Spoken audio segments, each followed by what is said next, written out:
구약성경 호세아 12장 1절부터 6절까지 말씀, 호세아 12장 1절부터 6절까지 말씀입니다. 구약성경 1266면 이제 제가 봉독을 하겠습니다. 에브라임은 바람을 먹으며 동풍을 따라가서 종일토록 거짓과 포학을 더하여 아수르와 계약을 맺고 기름을 애굽에 보내도다. 여호와께서 유다와 논쟁하시고 야곱을 그 행실대로 벌하시며 그의 행위대로 그에게 보응하시리라. 야곱은 모태에서 그의 형의 발 뒤꿈치를 잡았고 또 힘으로는 하나님과 겨루되 천사와 겨루어 이기고 울며 그에게 간구하였으며 하나님은 베델에서 그를 만나셨고 거기에서 우리에게 말씀하셨나니 여호와는 만군의 하나님이시라. 여호와는 그를 기억하게 하는 이름이니라. 그런즉 너의 하나님께로 돌아와서 인애와 정의를 지키며 항상 너의 하나님을 바랄지니라. 아멘. 한번 따라합시다. 항상 너의 하나님을 바랄지니라. 네. 항상 하나님을 바랄지니라. 이것이 오늘 주시는 말씀 주제입니다. 하나님을 바란다, 하나님을 바라본다, 하나님께로 향한다. 우리의 시선이 사실 하나님을 바라보기보다는 세상 염려에 매몰되어져서 거기를 바라보고 또 세상이 주는 약간의 즐거움을 바라고 세상을 바라보는 그런 우리의 모습들, 오늘 이 시간 회개하자는 그런 주제입니다. 여러분, 우리가 늘 하나님만, 항상 하나님만 바라보아야 할 이유가 무엇입니까? 왜 우리는 하나님만 바라보아야 할까요? 우리의 시선이 하나님으로 향할 이유가 무엇입니까? 우리가 그렇게 살아야 될 이유가 있습니다. 우리가 하나님의 자녀로 살아가면서 하나님을 바라보아야 될 이유가 분명히 있는 것입니다. 그분은 우리의 좋으신 아버지시기 때문에 우리는 하나님을 항상 바랄 이유가 있는 것입니다. 그분이 나의 아버지십니다. 아버지시되 좋으신 아버지십니다. 그렇기 때문에 우리는 그분을 바라보아야 한다라고 하는 것입니다. 좋으신 아버지라는 말씀은 우리의 필요를 채우시고 우리를 위로해 주시는, 우리의 원함을 아시고 우리의 원함에 응답하시는 그런 좋으신 하나님이시기 때문에, 그런 좋으신 아버지이기 때문에 우리가 하나님을 바라보고 하나님 의지하고 하나님께 시선을 두고 살아야 합니다. 우리의 좋으신 아버지 하나님은 아들이, 자녀가 환난을 당하고 고통을 당하고 어려움을 당하는 것을 그저 바라만 보고 계시는 분이 결코 아니십니다. 적극 개입하시고 위로하시고 건져내 주시고 용기 주시고 힘 주시는 여러분의 부모님이 그렇지 않습니까? 여러분의 아버지가 여러분들에게 그렇게 하셨지 않습니까? 그래서 우리는 그 좋으신 하나님 아버지를 바라보는 것입니다. 고난과 환난 가운데 있는 성도들에게 위로와 평안과 구원을 주시는 그런 하나님을 우리는 항상 바라보아야 한다라는 것입니다. 우리의 삶이 여러분 순탄하고 우리의 삶이 누구의 도움도 바라지 않아도 될 만큼 그런 삶인 것 같으면 하나님을 항상 바라보지 않아도 혹 될 것입니다. 내 힘으로 다 할 수 있는 그런 능력이 내게 있으면 우리는 하나님을 바라보라 하는 말씀이 별로 귀에 들어오지 않을 수도 있을 것입니다. 하나님 의지하지 않아도 모든 일이 다 잘 되기 때문입니다. 그런데 우리가 이미 경험했고 지금도 경험하고 있는 바처럼 우리가 우리의 일들, 우리의 삶의 걸음들이 우리가 계획하고 또 계획한 대로 순탄하게 되어지는 것이 아니기 때문에, 그래서 우리는 하나님이 필요하고 하나님을 바라봐야 될 이유가 있는 것입니다. 때로 절망이 우리에게 찾아오기도 하고 낙심하여 기운이 빠지기도 하고, 그래서 아무것도 할 수 없는 형편에 처하기도 합니다. 그래서 우리는 그런 순간순간마다 우리의 눈을 들어 하나님을 바라보아야 하는 것입니다. 하나님을 바라본다는 말이 무엇입니까? 하나님께만 소망을 두고 하나님만 의지한다는 말씀입니다. 그래서 우리는 하나님만 의지하고 하나님께 소망을 두고 살아야 됩니다. 우리의 도움은 결국 하나님께로부터 옵니다. 나의 도움은 하나님께로부터 오는 것입니다. 그래서 기자는 시편 121편 1절 2절에서 내가 산을 향하여 눈을 돌리라. 나의 도움이 어디서 올꼬? 나의 도움이 천지를 지으신 여호와에게서로다. 할렐루야. 여러분, 시편 기자는 나의 도움은 오직 하나님께 있고 내가 그 하나님을 바라보고 눈을 들 때 하나님께서 나를 도와주신다. 하나님 의지하고 믿음으로 하나님께 나아가 고개만 들어보십시오. 뭐 다른 필요 없습니다. 문제가 생기고 어려운 문제들이 우리에게 발생했을 때에 우리가 뭐 더 큰 반응을 보일 이유도 없고, 다만 하나님을 향하여 눈만 한번 들어보십시오. 얼굴만 한번 들어보십시오. 고개만 한번 들어보십시오. 근데 그게 잘 안 돼요. 우리의 고집이 얼마나 큰 황소고집이라 그러죠. 한번 고개 들고 하나님하고 부르면 되는데 그걸 잘 하지 않으려고 합니다. 그렇게 어려운지 모르겠어요. 하나님을 바라보는 것이 그렇게 어렵습니까? 그렇지 어렵지 않습니다. 그런데 우리는 고집이 너무 셉니다. 우리 고집이 너무 세서 하나님 나 좀 바라봐.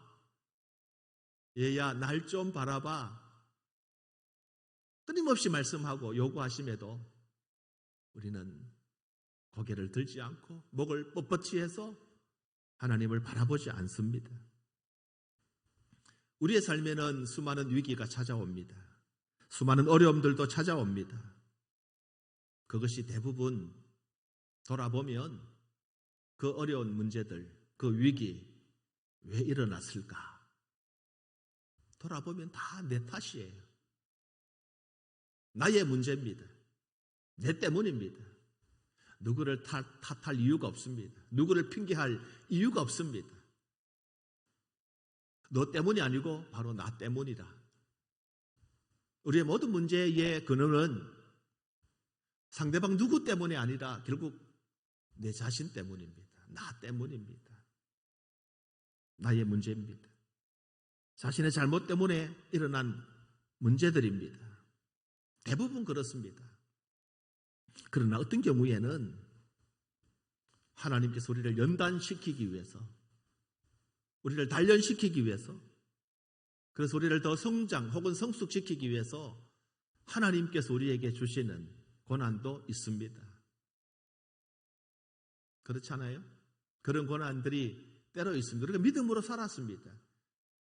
하나님께서 원하시는 삶을 부족하지만 최선을 다했고, 하나님 보시기에 하나님 앞에서 최선을 다했지만 때로 어려운 문제들, 고통, 아픔이 찾아오기도 합니다. 왜 그렇게 하실까요? 그것 때문에 더 하나님을 바라보라는 겁니다. 그것으로 인해서 하나님을 더 의지하라는 것입니다. 그래서 우리를 더 믿음 가운데 성장시키시기 위해서 하나님이 주시는 연단입니다. 연단, 테스트. 우리를 시험하고자 하는 것, 테스트해서 우리가 더 강해지도록 하시기 위함이라는 것입니다. 내 실수이건 혹은 하나님께서 나를 연단시키시기 위해서 우리에게 고난을 주시든 우리는 하나님 앞에 하나님만 바라봐야 됩니다. 너 고난이고 너의 실수고 너의 실패고 너의 잘못이기 때문에 네가 해결해. 하나님 그렇게 말씀하시지 않습니다. 좋으신 아버지는 네가 실수했지만 네 잘못이지만 그래도 내게로 얼굴을 들고 구하면 내가 도와주마. 내가 도와줄게. 그렇게 말씀하시는 거예요. 내가 잘했습니다. 주님이 원하시는 삶을 살았습니다. 그런데 시련이 찾아옵니다. 우리는 어떻게 합니까? 하나님 앞에 나아갑니다. 얼굴을 듭니다. 하나님 왜 그렇게 하셨어요? 내가 뭘 잘못했길래? 내가 하나님 하시라는 대로 다 했는데 왜 나에게 이런 시련을 주십니까? 항변하기도 합니다. 우리 주님은 이러한 경우에도 그냥 하나님께 얼굴을 들라고 말씀하십니다. 더 하나님 앞에 얼굴을 들고 주를 바라라고 말씀을 하시는 것입니다. 왜냐하면 그것이 우리가 사는 비결이기 때문에, 그것이 우리가 살아가는 비결이기 때문에 주님은 그렇게 말씀하십니다. 어떤 경우든지. 그래서 우리는 범사에 하나님만 바라볼 수밖에 없는 겁니다. 내가 잘못했기 때문에 하나님을 바라보십시오. 내가 믿음으로 살았기 때문에 더 하나님을 바라보십시오. 하나님, 저 이렇게 살았어요. 얼마나 떳떳합니까? 근데 왜 하나님 바라보지 못합니까? 왜 하나님께 얼굴을 들지 못합니까? 왜 하나님께 시선을 두지 못합니까? 하나님도 이렇게 했습니다. 감사하면서 하나님을 바라보십시오. 그러면 하나님 더 큰 은혜를 주십니다. 더 큰 복을 내리십니다. 그것이 하나님께서 우리에게 요구하시는 바입니다. 너는 항상 나를 바라라. 그것이 하나님의 약속인 것입니다. 오늘 하늘에 계신 하나님, 우리를 사랑하신 아버지 앞에 은혜와 감사, 축복의 주님을 바라보면서 오직 하나님께로만 얼굴을 두는 저와 여러분이 되시기를 축원합니다. 오늘 본문 6절입니다. 호세아 12장 6절에 그런즉 너희 하나님께로 돌아와서 인애와 정의를 지키며 항상 너의 하나님을 바랄지니라. 결론입니다. 항상 너의 하나님을 바랄지니라. 돌아오라는 것입니다. 하나님께로 돌아오라는 것입니다. 인애와 정의를 지키라고 했습니다. 항상 하나님을 바라보라고 했습니다. 왜 하나님 우리에게 돌아오라고 했을까요? 이 말씀은요, 여러분, 우리에게 주시는 말씀이지만 이 말씀이 쓰여질 당시 호세아 선지자는 이 말씀을 이스라엘 백성들, 에브라임이라고 하는 이스라엘 백성들에게 주신 말씀입니다. 그렇죠? 그러면 왜 돌아오라고 했을까요? 잘못된 길로 가고 있기 때문 아니겠습니까? 유턴하라는 거예요. 가던 길을 멈추고 다시 돌아서라는 것입니다. 그러면서 하나님은 이 말씀을 우리에게 주실 때 이스라엘 백성들에게 주시는 말씀이지만 오늘 우리에게 주시는 말씀을 우리는 받는 것이죠. 살아계신 하나님의 말씀입니다. 지금 우리에게 하시는 말씀입니다. 돌아서라는 겁니다. 돌아오라는 것입니다. 근데 그 말씀을 이해를 돕기 위해서 오늘 본문에 보면 3절 4절에 이렇게 말씀합니다. 야곱은 모태에서 그의 형의 뒷발꿈치를 잡았고 또 힘으로는 하나님과 겨루되 천사와 겨루어 이기고 울며 그에게 간구하였으며 하나님은 베델에서 그를 만나셨고 거기에서 우리에게 말씀하셨나니. 여러분, 하나님께서 우리들에게 또 하나님께서 이스라엘 백성들에게 돌아오라 그리고 나를 항상 바라라 말씀하시면서 야곱이라고 하는 한 사람을 우리에게 소개를 합니다. 야곱. 여러분, 야곱이라는 사람 여러분 제가 더 부연하지 않아도 잘 아는 인물 아닙니까? 야곱. 그 야곱이라는 이름을 우리가 떠올리게 되어지면 그 이름의 의미를 잘 알지 않습니까? 오늘 본문에 있는 것처럼 형의 뒷발꿈치를 붙잡은 사람이에요.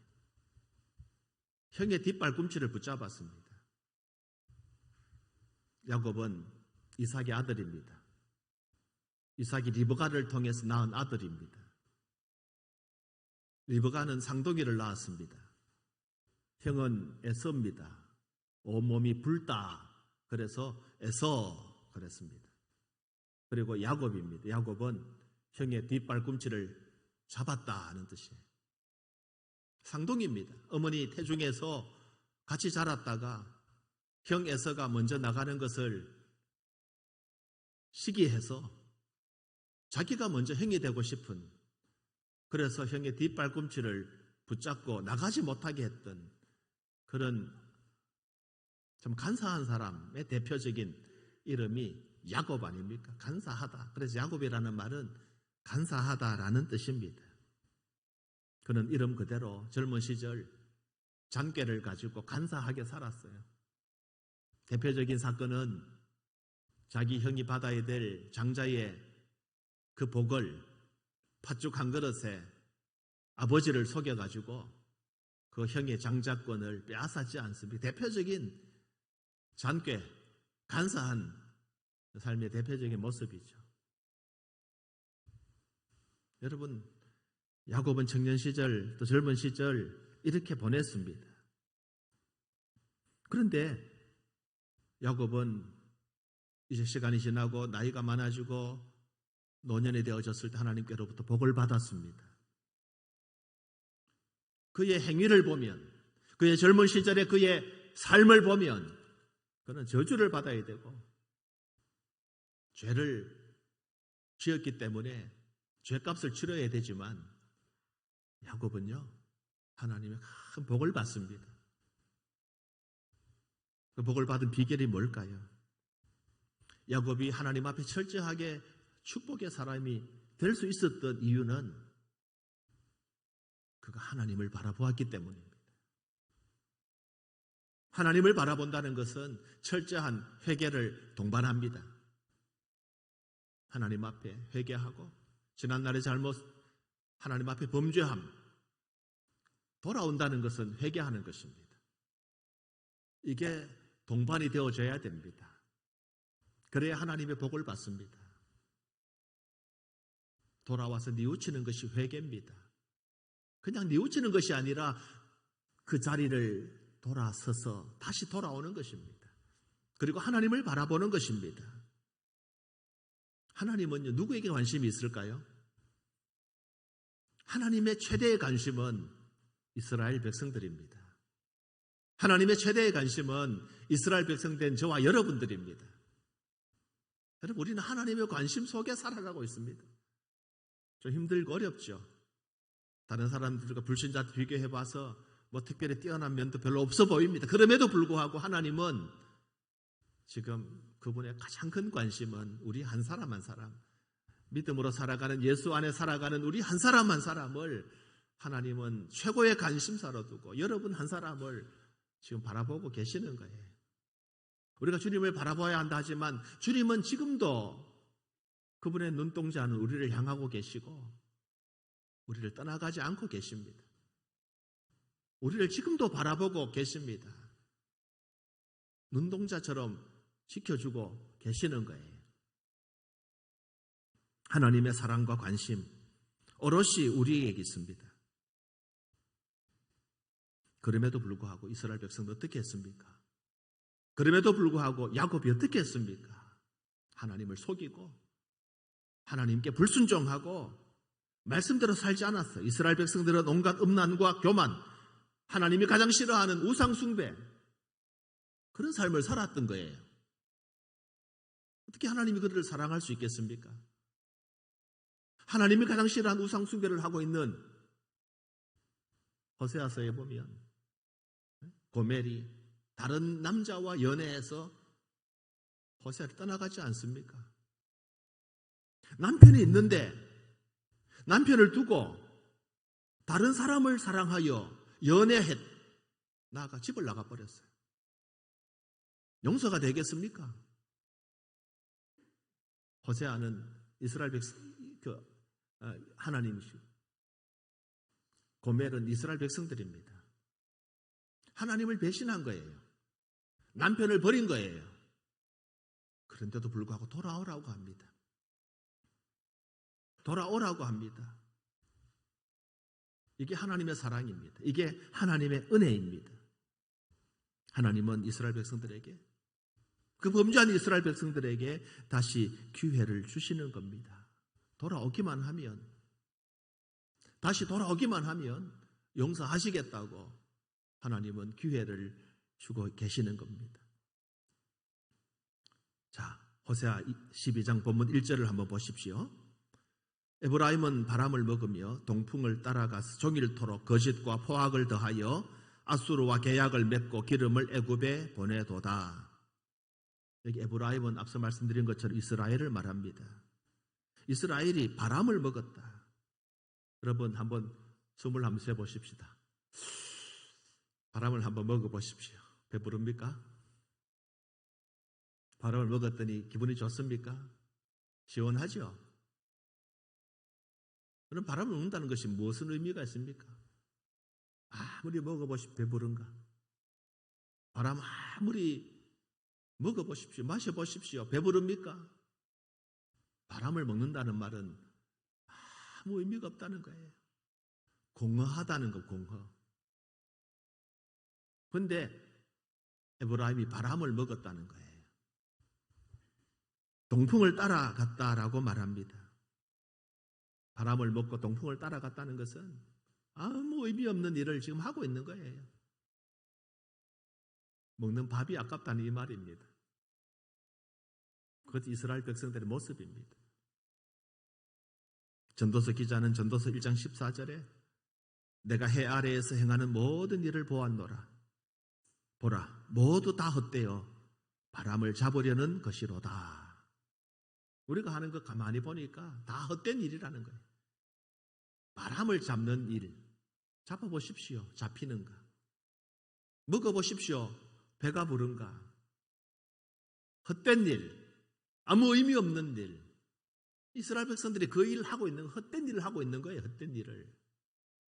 하나님의 백성이 헛된 일, 아무 소망이 없고 아무 소득이 없는 일 하고 있다는 거예요.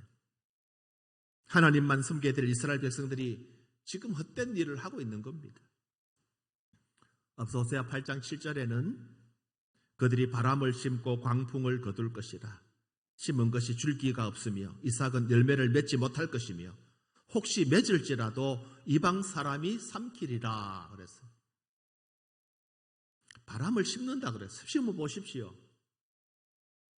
바람이 심깁니까? 바람 씨앗 심듯 심으면 바람이 열매를 맺어줍니까? 근데 이스라엘 백성들은, 에브라임은 지금 바람을 심고 있는 거예요. 헛된 일을 하고, 흠불 켠다는 말 하죠. 흠불 켠다. 헛된 일을 하고 있는 것입니다. 공허한 일을 하고 있는 것입니다. 이스라엘 백성들이 지금 이토록 어리석은 일을 하고 있다는 말씀입니다. 그 어리석음이 무엇일까요? 바로 하나님을 바라보지 않는 것입니다. 여러분, 하나님 바라보지 않으면 뭘 바라볼까요? 눈 감고 있는 겁니까? 그냥 눈 감고 아무것도 안 보는 겁니까? 이게 하나님을 바라보지 않는다는 것은 하나님보다 다른 것에 관심이 있고 하나님 외에 다른 것을 본다는 뜻입니다. 그게 뭡니까? 바로 우상입니다. 바로 우상 숭배를 하고 있다라고 하는 것입니다. 그러니 아무리 심어도 뭐라고요? 줄기가 없고 열매를 맺지 못할 것이고 혹시 맺을지라도 이방 사람들이 삼키리라. 아무리 심어도 줄기도 이삭도 열매도 맺지 못하고 어쩌다가 몇 개를 맺었다고 해도 그것조차도 이방 사람들에게 다 빼앗기고 말 것이라는 겁니다. 그런데 문제는 그 다음에 있습니다. 이스라엘 백성들이 바람을 먹고 어떻게 했다고요? 동풍을 따라갔다. 바람을 먹고 헛된 또 동풍을 따라. 동풍이 뭡니까 여러분? 성경의 동풍은요 아주 거센 바람을 말합니다. 팔레스틴 사막에서 불어오는 아주 거센 바람을 말해요. 그 바람이 불면 남아나는 것이 없습니다. 다 말라버립니다. 다 황폐화되어 버립니다. 사막이 되는 것입니다. 대서양 바람이 아프리카 쪽으로 불어오면서 그 뜨거운 바람이 황폐화시켜버린 사막이 사하라 사막. 사하라 사막. 얼마나 광대한 풀 한 폭이 자라지 않는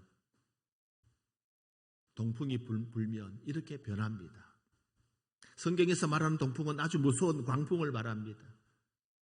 다 태워버리고 말려버리는 바람을 말합니다. 식물을 말라 죽이게 합니다. 곡식과 채소를 말라 죽게 합니다. 집이나 건물을 파괴합니다. 무너뜨립니다. 욥기에 보면 욥이 자녀들과 함께 잔치를 하는데 동풍이 불었어요. 그래서 집이 무너집니다. 그리고 자녀들 다 죽습니다. 이토록 무서운 바람이 바로 동풍입니다. 그런데 이스라엘 백성들이 동풍을 먹고 동풍을 따라갔다는 것입니다. 지금 자신들이 어떠한 형편에 있는지 깨닫지 못하고 파멸로 치닫고 있다는 것입니다. 겨우 곡식의 열매들이 맺혔다 할지라도 이방인들에게 다 빼앗긴다고 그랬어요. 이스라엘 백성들은 말이죠. 오늘 본문에도 보니까 때로는 아수르는 북쪽에 있는 강대국이고 애굽은 남쪽에 있는 강대국. 그래서 이스라엘은 북쪽 아수르와 남쪽 애굽에 끼인 작은 약소국입니다. 하나님 의지하지 않고는 살아갈 수 없는 그런 조그마한 나라예요. 북쪽 아수르의 힘을 당할 수 없습니다. 남쪽 애굽 제국의 힘을 당할 수 없습니다. 그래서 꾀를 냅니다. 우리가 사는 길은 하나님을 바라보는 것이 아니고 북쪽 저 아수르 사람들에게 잘 보여가지고 저 사람들의 마음에 들게 하면 우리가 살아남을 수 있을 것이다. 그래서 조공을 보냅니다. 선물을 보냅니다. 아첨을 합니다. 우리 좀 살려주세요. 우리 좀 보호해 주세요. 당신의 힘으로 우리를 좀 지켜주세요. 그래서 우리가 선물을 보낼게요. 금도 은도 보내고 곡식도 보내고 온갖 선물을 다 보냅니다. 남쪽은 또 어떻습니까? 마찬가지입니다. 애굽 남쪽 나라가 강성해지면 애굽을 향하여서 우리를 좀 보호해 주시오.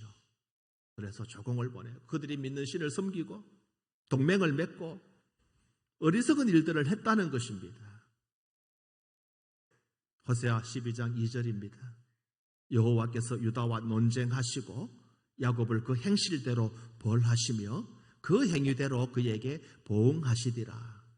그래, 너희 하나님을 섬기지 아니하고 세상을 의지하고 아수르 애굽을 의지했지. 그래, 내가 너 행한 행위대로 보응하겠다. 그대로 갚아주겠다고 하나님 말씀하고 계시는 것입니다.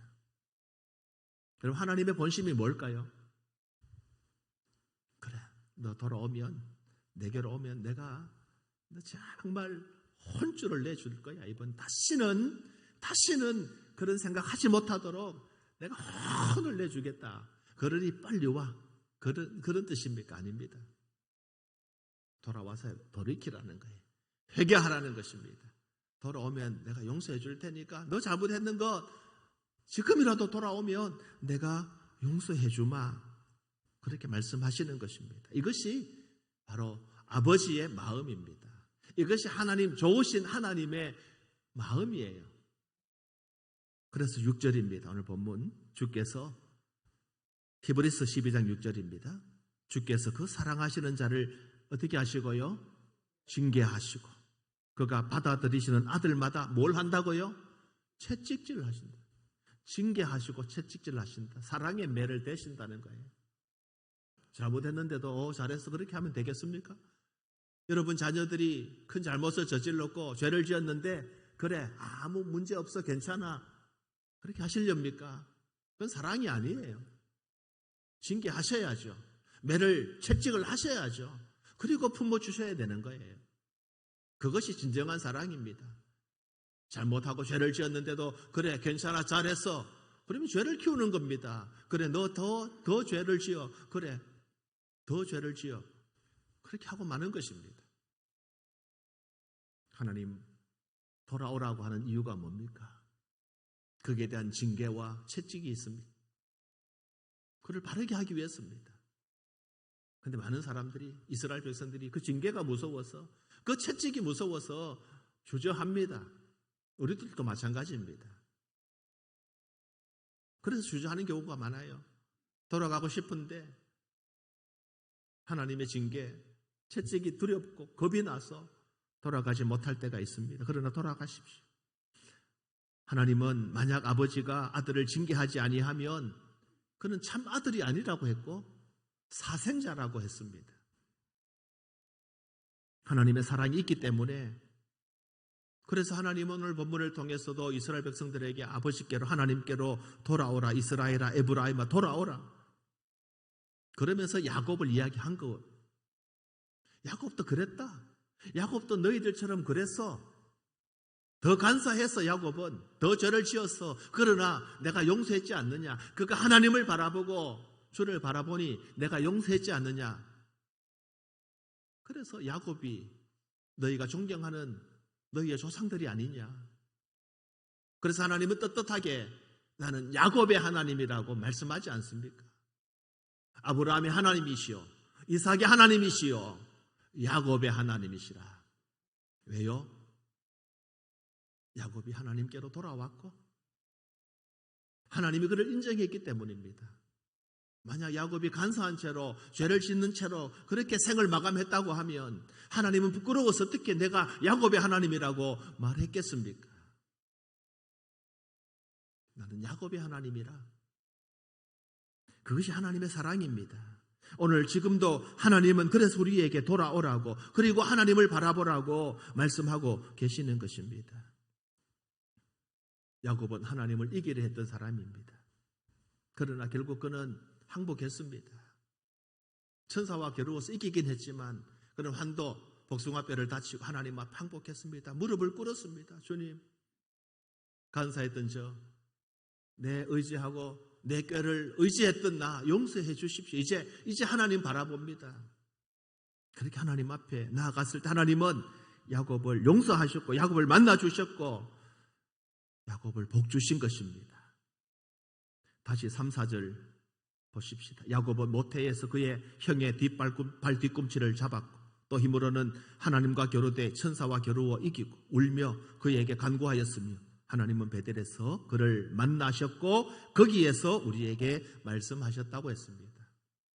하나님이 용서하시고 만나주시고 축복해 주신 것입니다.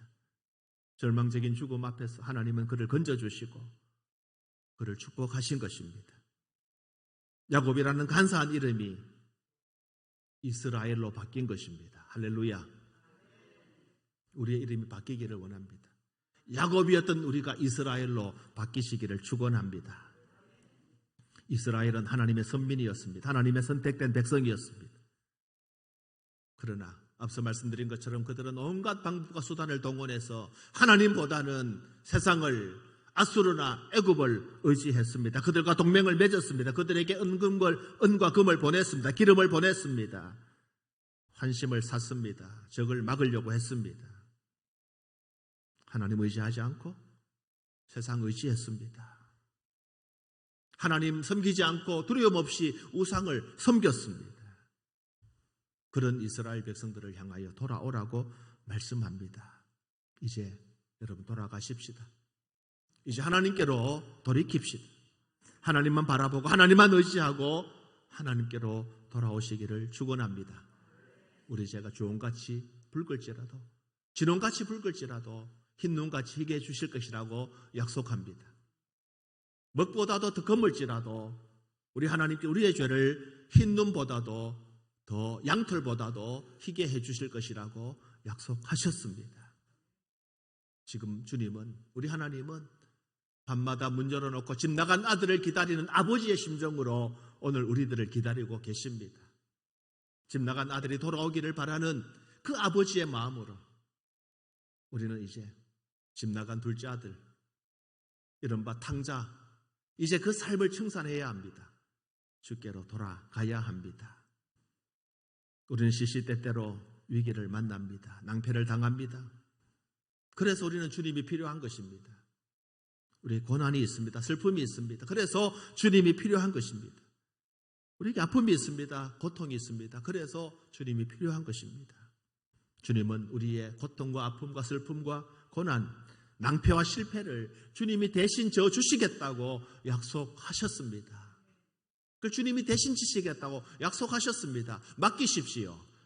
그 실패를 주님이 내가 너를 대신해서 지시겠다고 말씀하고 있습니다. 얼마나 큰 사랑입니까? 얼마나 큰 은혜입니까? 하나님의 그 약속을 믿는 자에게 복이 임합니다. 우리가 하나님의 자녀라고 하면 그 복을 믿으시기를 축원합니다.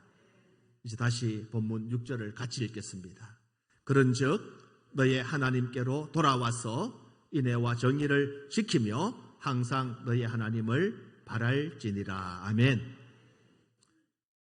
뭘 지키라고 그랬습니까? 인애와 정의를 지키라고 그랬습니다. 인애는 사랑입니다. 사랑하라는 겁니다. 하나님의 사랑으로 이웃을 사랑하고 아니 원수까지도 사랑하라는, 그걸 지키라는 것입니다. 정의가 뭡니까? 정의, 옳은 것이죠. 순수한 것입니다. 하나님 앞에서 우리는 사랑하고 깨끗함을 가지고 살아야 하는 것입니다. 그리고 어떻게 하라고요? 주님을 바라보라고 그랬어요. 하나님을 바라보는 성도들에게 하나님의 크신 위로가 있습니다. 하나님을 바라보는 성도들에게 하나님 앞에 소망이 있습니다. 하나님을 바라보는 성도도 하나님이 사랑하십니다. 하나님을 바라보는 성도에게 큰 기쁨이 있는 것입니다. 하나님을 바라보는 성도들에게 큰 즐거움이 있습니다. 하나님을 바라보는 성도에게 하나님의 은혜가 임합니다. 여러분 뭘 바라십니까? 우리의 최고의 바람은 하나님의 은혜가 내게 임하는 것 아닙니까? 하나님의 은혜가 내게 임하게 기도하지 않습니까? 하나님을 바라보시면, 하나님을 의지하시면 하나님께서 우리에게 은혜를 주십니다. 이제 바람을 먹지 마시기 바랍니다. 바람은 허망한 것이고 붙잡을 수 없는 것입니다. 지나가는 것입니다. 일시적인 것입니다. 우리는 바람 잡고 좋아하지 말아야 할 것입니다. 일시적인 바람을 잡고 마치 뭔가 이루었다고 착각하지 마시기 바랍니다. 그건 다 사라져버리고 없어져 버리는 겁니다. 동풍을 따라가지 마시기 바랍니다. 세상이 동풍입니다. 세상이 우리에게 위협합니까? 무섭습니까? 두렵습니까? 그래도 따라가지 마십시오. 세상이 우리를 유혹합니까? 우리에게 속삭입니까? 그래도 따라가지 마십시오. 세상으로 나가지 마십시오. 세상과 짝하지 마십시오. 세상의 방식대로 살지 마십시오. 세상과 멀어지시기 바랍니다. 세상과 멀어질 때마다 우리는 하나님과 더 가까워질 것입니다. 세상과 멀어질수록 우리는 하나님과 더 가까워질 것입니다. 하나님, 우리가 하나님의 친구가 되시기를 바랍니다. 나의 친구 아브라함아, 여러분 우리를 향하여 너는 나의 친구라. 친구는 가까운 사이 아닙니까? 하나님께로 더 가까이 가십시오. 이제 말씀을 맺겠습니다. 왜 하나님은 우리를 향하여 하나님만 바라라고 명령하셨겠습니까? 하나님을 바라는 자에게 구원이 있습니다. 하나님을 바라는 자에게 은혜가 임합니다. 하나님을 바라는 자가 상을 받습니다. 그래서 우리 하나님은 우리에게 하나님을 바라라고 명령하고 있는 것입니다. 하나님을 바라는 자에게 소망이 있습니다. 하나님을 바라보고 힘과 위로를 받으십시오. 하나님을 바라보고 믿음과 소망과 사랑을 누리시기 바랍니다. 하나님을 바라보고 기쁨과 즐거움을 누리시기 바랍니다. 하나님을 바라보고 은혜와 구원을 받으시기를 바랍니다. 이것이 하나님 우리에게 명령하신 이유입니다. 우리가 잘되게 하시기 위해서, 우리가 복을 받게 하시기 위해서 이제 우리는 항상 주를 바라고 하나님을 바라봄으로 하나님 우리에게 약속하신 것, 지금까지 우리 모든 죄를 다 용서하시고 우리를 하나님의 능력의 자녀로 구원의 백성으로 삼으신다고 약속하신 그 하나님 앞에 나아가서 감사하고 담대하게 동행하면서 승리함으로 하나님 앞에 큰 기쁨이 충만한 저와 여러분 되시기를 주님의 이름으로 축원합니다.